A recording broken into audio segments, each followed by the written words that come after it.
Hello students, आज के video में आपका एक बार फिर से स्वागत है।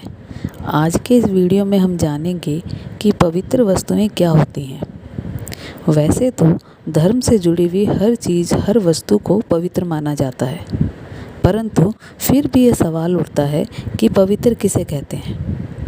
जिस प्रकार से शराब को अपवित्र माना जाता है, परंतु बहुत सारे देवी देवताओं के शराब प्रसाद के रूप में चढ़ाई जाती है व ली जाती है। उस स्थिति में जब वो प्रसाद के रूप में यूज़ की जाती है या चढ़ाई जाती है, वो पवित्र माने जाने लगती है।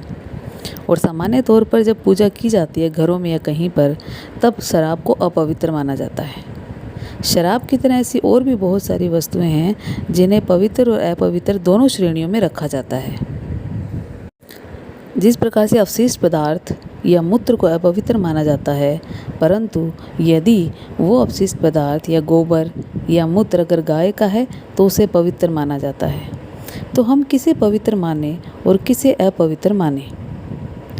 साधारण अर्थों में यदि मैं आपको बताऊं कि पवित्र वस्तुएं क्या होती हैं, तो हम जानेंगे कि वो वस्तुएं जो मनुष्य को आवश्यक होती हैं या मनुष्य अपनी इच्छा पूर्ति हेतु या स्वार्थ की पूर्ति हेतु जिन जिन वस्तुओं को प्रयोग करता है, जिन जिन वस्तुओं का उपयोग करता है, वे सारी वस्तुएं उसकी नज़र में उपयोगी होती हैं और पवित्र होती हैं। क्योंकि जब मनुष्य को लगता है कि इस चीज़ से उसके स्वार्थ की पूर्ति हो सकती है, उसका कार्य संपन्न हो सकता है, पूजा में इसकी आवश्यकता पड़ सकती है, चढ़ावे में इसकी आवश्यकता पड़ सकती है, बलि में इसकी आवश्यकता पड़ती है, तो हर चीज़ जो उसने काम में ली है, जो चीज़ उसे चाहिए, वो हर चीज़ को पवित्र घोषित कर देता है।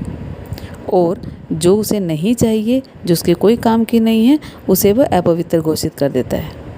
किसी को मारना अपवित्र है, किसी का खून अपवित्र है, मूत्र अपवित्र है, शराब अपवित्र है, लेकिन यदि बलि चढ़ाई जाए तो उसे पवित्र मान लिया जाता है। यदि बलि में कोई खून हो या मांस का टुकड़ा है तो उसे पवित्र मान लिया जाता है। यदि बलि में गौमूत्र काम में लिया गया है, गोबर काम में लिया गया है, तो उसे पवित्र मान लिया जाता है। यदि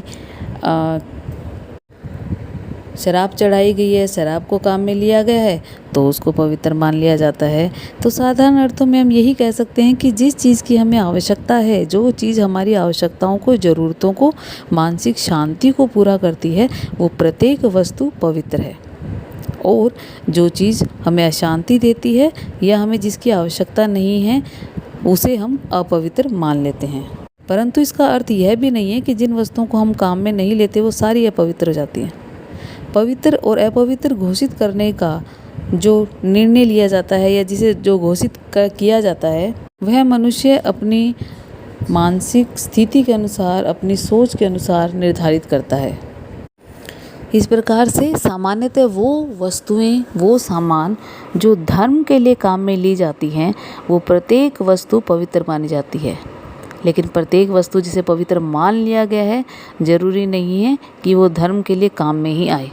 यानी ऐसी बहुत सारी चीज़ें हैं जिन्हें स्वच्छ और पवित्र माना जाता है, परंतु उन्हें धार्मिक कार्यों के लिए, धार्मिक क्रियाओं के लिए, धार्मिक अनुष्ठान के लिए काम में नहीं लिया जाता।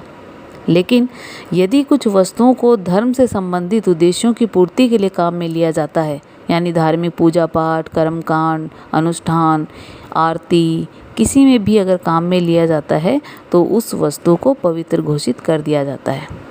जिस प्रकार से मांस को अपवित्र माना जाता है, लेकिन दूध को पवित्र माना जाता है। जबकि दूध कहाँ से बनता है? मांस से। मांस से बनता है, मांस से निकलता है, और उसे पवित्र मान लिया जाता है, क्योंकि दूध जो है मनुष्य की आवश्यकताओं की पूर्ति करता है, उसके शरीर की आवश्यकताओं के लिए बहुत आवश्यक है। दूध पूजा पाठ के लिए काम में लिया जाता है। दूध के लिए माना जाता है कि दूध से अगर किसी वस्तु को धो दिया जाए तो वो पवित्र हो जाती है और फिर उसको काम में लिया जा सकता है। यानी पानी से धोने से अगर पवित्र हो ना हो, लेकिन अगर दूध से धो दिया गया तो पवित्र है।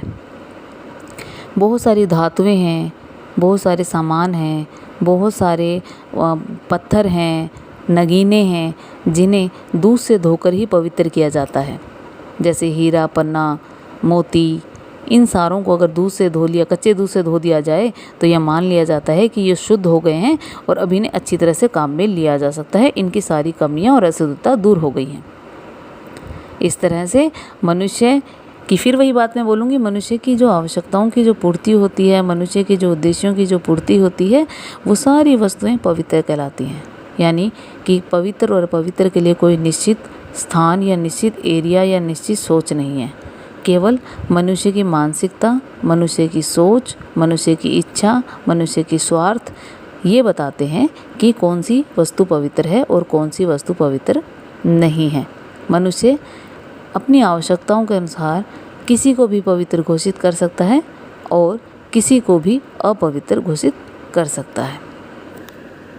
दुर्खिम ने भी धर्म के सिद्धांत में बताया है कि पवित्र वस्तुएं कौन सी होती हैं और अपवित्र कौन सी होती हैं। उन्होंने बताया है कि जो वस्तुएं धर्म में काम में ली जाती हैं वो प्रत्येक वस्तु पवित्र होती है। इस प्रकार से फूल, रोली, पानी, गुलाब जल, पेड़ पौधे, पशु पक्षी, बहुत सारी जो इंसान हैं, जीव हैं, वस्तुएं हैं, सामान हैं, उन्हें पवित्र माना जाता है। और बहुत सारी ऐसे वस्तुएं, सामान, इंसान हैं जिन्हें पवित्र नहीं माना जाता। तो पवित्र कोई वस्तु है या नहीं है, ये मनुष्य की सोच पर, व्यक्ति के स्वार्थ पर और समय के अनुसार निर्धारित की जाती है कि इसे पवित्र माना जाए या ना माना जाए। क्योंकि परिस्थितियाँ चेंज होने के बाद वस्तुएं पवित्र को अपवित्र भी घोषित की जा सकती है और अपवित्र वस्तु को पवित्र भी घोषित किया जा सकता है। मैं समझती हूँ कि आपको ये सरल भाषा में, सरल शब्दों में ये चीज़ समझ में आ गई होगी कि हर वो चीज़ पवित्र है जो मनुष्य की आवश्यकताओं की और उसके स्वार्थों की पूर्ति करती है। हर वो वस्तु पवित्र है जो पूजा पाठ, धर्म में काम में ली जाती है। धन्यवाद।